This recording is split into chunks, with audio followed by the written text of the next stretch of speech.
This is Aram Jabari, PR Manager at Atlas, and we'd like to give you a sneak peek at the combat system in Game of Thrones, our upcoming RPG based on the critically acclaimed HBO television series and internationally best-selling book series A Song of Ice and Fire by George R.R. Martin.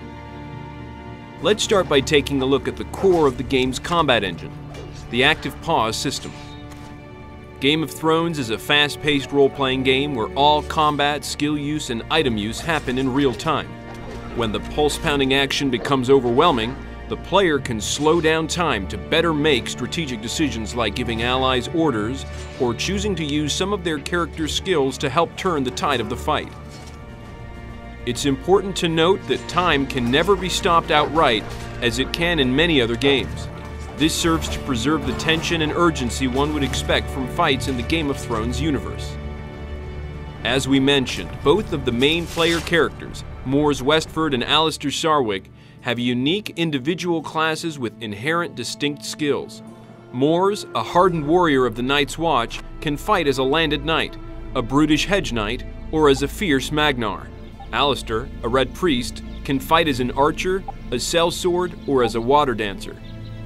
These different classes will determine the weapons and armor that Mors and Alistair can use. A hedge knight may use cumbersome two-handed weapons and sweeping attacks, while a landed knight will fight best with a sword and shield combination. Both of these characters will also play differently. For example, Alistair is not quite as stout in battle as Mors is. When facing multiple enemies, Alistair will typically prefer to not stand and fight. To this point, Alistair will have many more options that involve engaging enemies at range, while Mors will usually need to take the fight right to the enemy. Perhaps you want to play as a water-dancing archer or an effective heavy-armored Magnar? The game's multi-class customization options make these character builds possible. You also have the ability to eschew the multi-class path in favor of becoming a specialist in one class and gaining the upper-tier skills for that particular class. This is just a fraction of the strategic aspects that you'll be able to explore in Game of Thrones.